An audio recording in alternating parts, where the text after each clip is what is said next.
E recentemente foi feito um seminário aqui em Cuiabá da Associação Brasileira de Atacadistas e Distribuidores.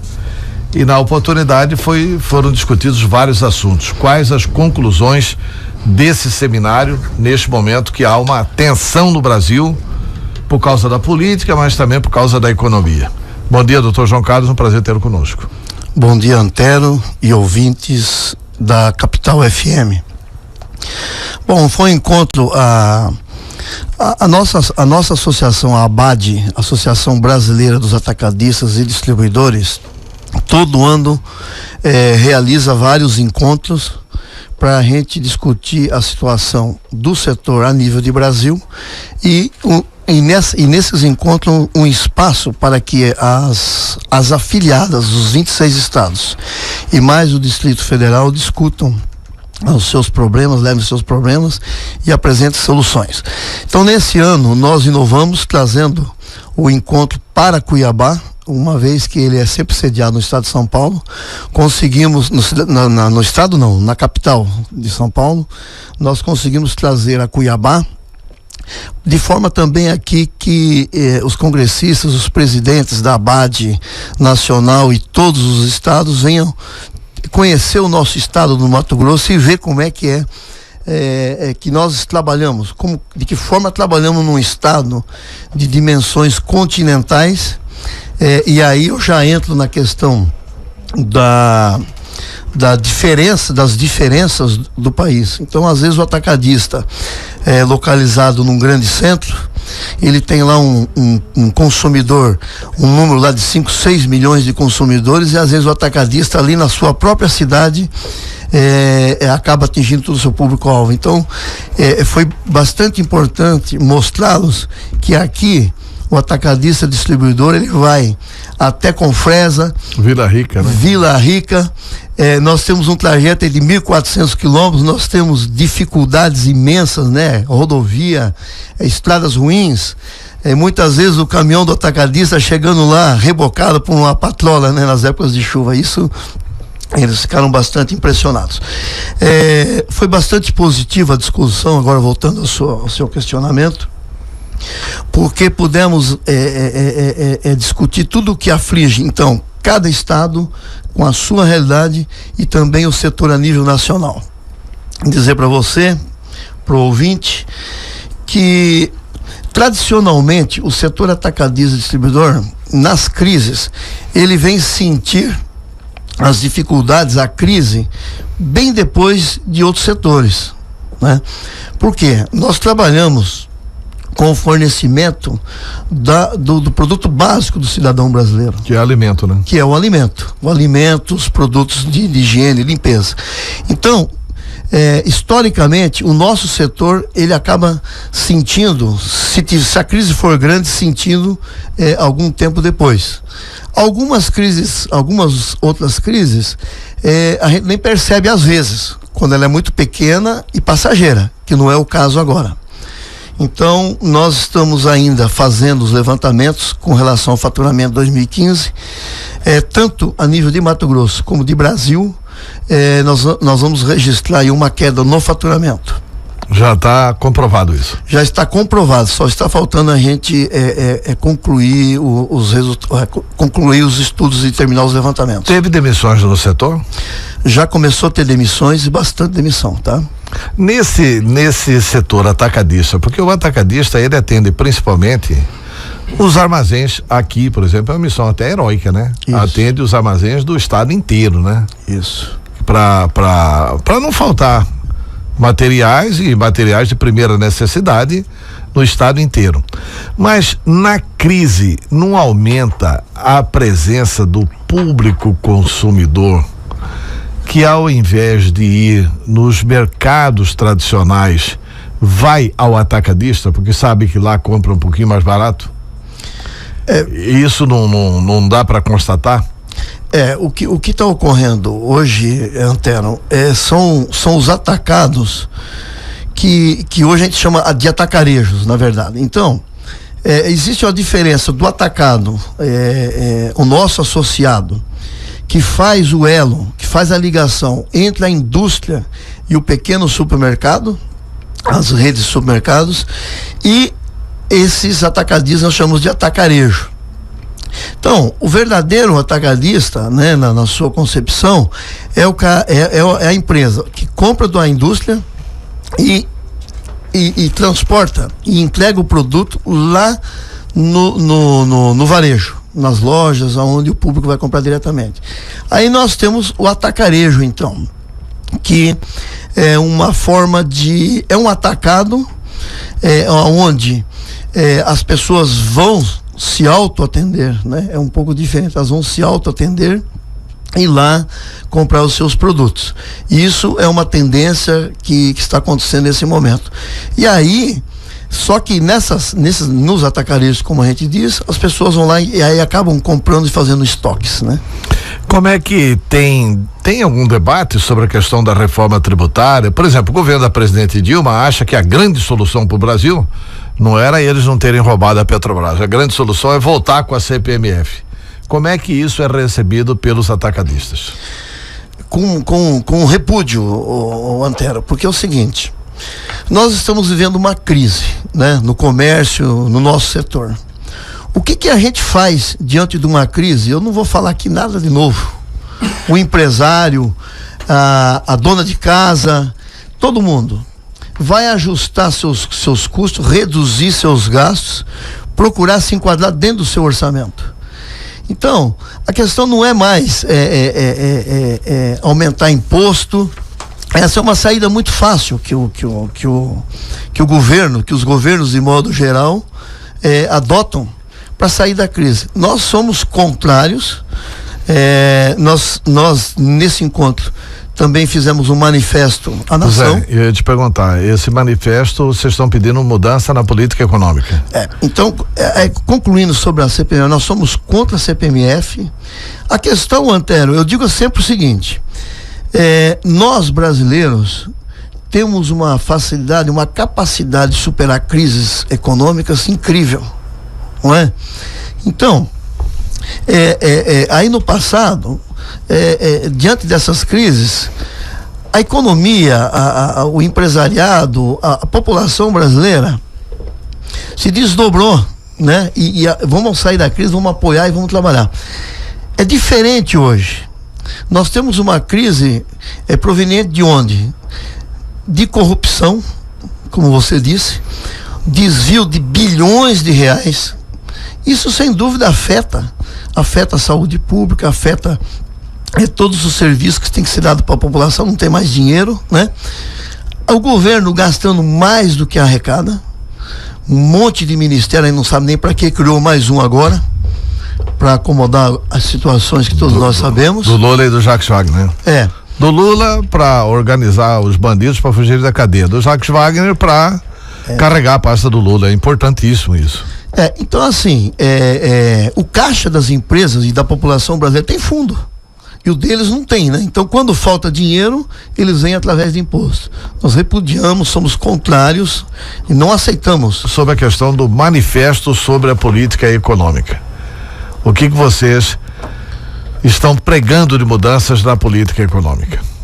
Bom, Antero, então nessa reunião até foi uma sugestão aqui da AMAD ao presidente nacional de que esse assunto nós deveríamos tratar na nossa reunião e, se de acordo todos, a gente se manifestar perante a população brasileira, assim como outras entidades fizeram, né? Ele aceitou, colocou em discussão, e eu diria para você que a resolução saiu em talvez 30 segundos, né? Porque o país vive num momento de indignação, de preocupação, tanto com o aspecto político e econômico. Então saiu dessa reunião um manifesto à nação, nós vamos divulgar nos principais jornais do Brasil, já está circulando na mídia, na imprensa aqui de Cuiabá. Nós exigimos o quê? Mudança na condução da política econômica. Pedimos mudança na política econômica. Eu acho que tem que haver um trabalho em que se comece a se retomar os investimentos, né? Hoje em dia, o empresário, principalmente do nosso setor, ele está parado, aguardando ver o que vai acontecer, para ver se compra mais um caminhão, para ver se abre mais uma filial, para ver se pode expandir a sua atividade, né? Ao contrário de estar planejando isso, hoje ele está voltado para dentro da sua empresa, tentando reduzir custos, infelizmente tendo que demitir, porque tem que manter a empresa em pé. Quando você demite 2, 3 funcionários, você está preservando o emprego dos outros. Então é uma decisão que você tem que tomar. Então precisa mudar a política econômica na sua essência. Sobre política econômica, dizer assim: os fundos, os recursos que o BNDES tem para financiar, a maioria são oriundos do FGTS, não é do FAT. O FAT remunera o empregado, se eu não me engano, a taxa de juros de 3% ao ano. Então, 3 mais um pouquinho, eu acho que o BNDES tem lá os seus custos fixos e tudo mais. Eu acho que poderia se aplicar uma taxa um pouco melhor do que é hoje. Hoje um FCO, no nosso caso específico do Centro-Oeste, está 12% ao ano, juro. As linhas do BNDES está 8%, 9%. Então eu acho que há um espaço ali para se tomar alguma medida que vise incrementar o comércio e dar uma agitada na economia, né? Bom, outra coisa é a aprovação das medidas voltadas a impulsionar o desempenho do setor produtivo, que vai no caminho do que eu já disse agora. E o total compromisso do governo, nós estamos exigindo o atual ou outro que eventualmente substitua, de buscar o equilíbrio fiscal, né, através de austeridade nos gastos e cortes reais na máquina pública. Pois é, fato que não está acontecendo, né? Por mais que a crise tenha, né? Recentemente o presidente prometeu até reduzir o número de ministérios, até chegou a anunciar a redução, mas sem impacto nenhum na economia, né? Sem impacto nenhum, porque na verdade manteve todos os carguinhos de confiança da companheirada lá. E vai aumentar agora. Essa crise aí vai dar mais gasto pro governo. Exatamente. Vai custar pro governo ter alguns votos lá na comissão do impeachment. Então, voltando a dizer, faça o dever de casa, que com certeza poderá ter o apoio, acho que, do brasileiro.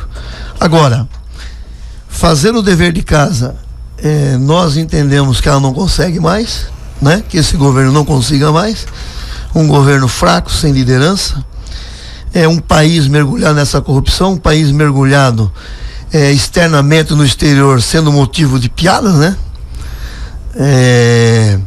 A gente ouviu agora esses dias. Não, acabou a imagem do Brasil lá fora, né? Do Brasil e dos seus líderes, né? Porque o Lula, por exemplo, tinha uma boa imagem lá fora. Tinha, exatamente. Essa imagem, bastaram algumas notícias para.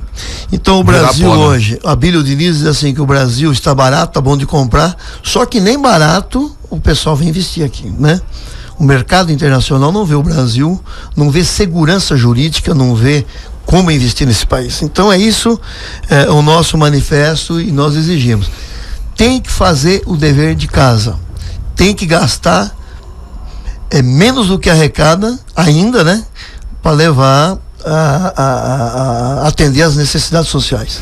Na política do atacadista, quais que são as vantagens da utilização do mesmo frete para o interior? Quando vocês vão entregar, vocês vão numa rota, né? Isso. E aí utiliza um frete só. Isso traz resultados no preço final para o consumidor? Não, assim, o Antero, na verdade, são poucas empresas que hoje compartilham fretes.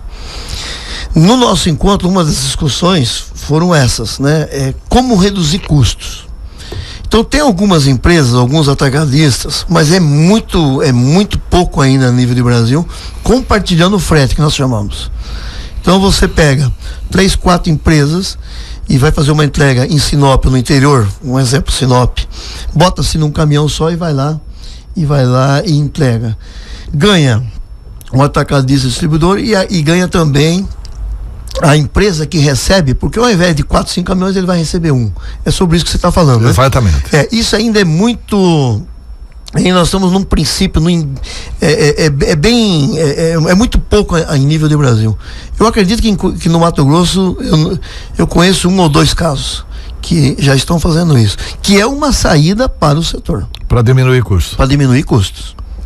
Certo.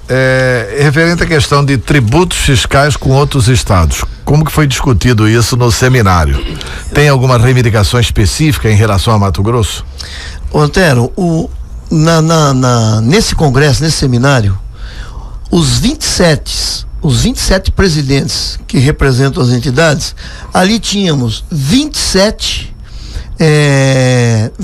normas tributárias diferentes. Então, esse é o grande problema nosso. Eu não vou dizer do atacadista do Mato Grosso, mas que o problema do Brasil. É uma bagunça tributária. Com relação ao Mato Grosso, nós somos agredidos aqui, eu diria que a palavra é essa, pelos atacadistas de Goiás e de Rondônia. Goiás, todos nós sabemos, ele é um paraíso fiscal, não só para as indústrias, mas para outros segmentos, como é o atacadista. Então, você veja bem o seguinte, vou dar um exemplo de Goiás. Goiás e Mato Grosso, o setor atacadista de modo geral, ele compra da onde? Do sul-sudeste, né? Sudeste é o maior fornecedor. Quando o produto entra em Goiás, ele paga uma carga tributária bem reduzida, né? Em torno de 3% mais ou menos. Quando ele internaliza o produto e vem para o Mato Grosso, o estado de Goiás cobra 2% dele. E ainda assim, ainda tem mais uma forma de cálculo lá, que no final ele acaba tendo crédito tributário. Então, um dos grandes problemas nossos é Goiás, e Rondônia então é pior ainda, porque lá tem a Sulframa, a região de Sulframa. Então, só para você ter uma ideia do que isso representa, o pessoal de Rondônia leva o produto para Rondônia, muitos produtos isentos de PIS, COFINS, ICMS e outros que têm IPI isentos, internaliza e entra para dentro do Mato Grosso. E entra legalmente isso? E entra legalmente. Agora, assim como o de Goiás entra legalmente. E qual que é a solução para isso? O que nós defendemos aqui é que haja uma política tributária, que haja um regulamento que seja igual para todo mundo e que prevaleça a competência, a concorrência através da competência, através da prestação do serviço. É isso que nós defendemos. Então nós lá no nosso seminário discutindo reforma tributária, e ali nós com 27 normas diferentes em cada estado. É praticamente impossível se trabalhar desse jeito. Para o Mato Grosso, com relação ao estado do Mato Grosso, o que a gente sempre tem dito, Antero, é o seguinte: não se pode legislar e trabalhar a questão do ICMS sem ver o vizinho. Então, acho que o estado tem as suas necessidades, tem que arrecadar. Nós acreditamos que o nosso governador está fazendo a parte dele no que se diz a respeito do equilíbrio fiscal do estado, procurando reduzir custos. Então nós entendemos que o estado precisa, mas não dá para olhar a nossa legislação sem ver os nossos vizinhos. Eu até diria o seguinte, que não é só o setor atacadista, mas enfim, a indústria e todos os segmentos econômicos aqui que geram impostos no estado, né? Doutor João Carlos, só para finalizar, como unir a classe, como unir o setor atacadista para driblar essa crise, que é uma das piores que a gente já assistiu, que a nossa geração já testemunhou? Antero, nós temos feito um trabalho lá de não só estar congregando e agregando esse associado, trazendo para a associação e discutindo as propostas, como estamos sempre convidando outros a participar da nossa entidade. Nós só vamos conseguir alguma coisa se tivermos união, né? E nesse momento de crise que nós vemos a política econômica, sem união, sem uma discussão, sem um posicionamento como esse que nós tomamos agora, sem atuação, sem pressão, a gente não vai conseguir nada. Então, a associação tem prestado um trabalho aos nossos associados. Nós temos consultoria tributária, nós temos consultoria trabalhista, né? Estamos trazendo o empresário, treinamos muito os contabilistas, que hoje a questão tributária é um ponto-chave, né, do nosso negócio. Você tem que estar bastante atento a isso. Então é dessa forma que nós estamos tentando trazer o atacadista. Nós teremos em agosto o Encontro Nacional dos Atacadistas em São Paulo. Nós vamos estar proporcionando a ida dessas pessoas, discutindo, tendo contato com indústrias. Nós precisamos conversar muito com a indústria, né, nesse processo todo. Então esse é o desafio. Nós temos que estar unidos, porque se a gente se dispersar, fica pior, né? Eu só queria, acrescentando que você está terminando, com relação à distribuição no estado do Mato Grosso, nós somos responsáveis por 67% do produto que o consumidor adquire lá no supermercado, em qualquer cidade aqui do estado do Mato Grosso. Doutor João Carlos, muito obrigado pela entrevista. Vamos, antes da viagem para São Paulo, marcar uma nova visita aqui na Capital FM para discutir o temário do encontro lá em São Paulo. Muito obrigado pela entrevista e que o Brasil unido consiga vencer a crise. Se Deus quiser, se depender de nós estamos aí. Muito obrigado.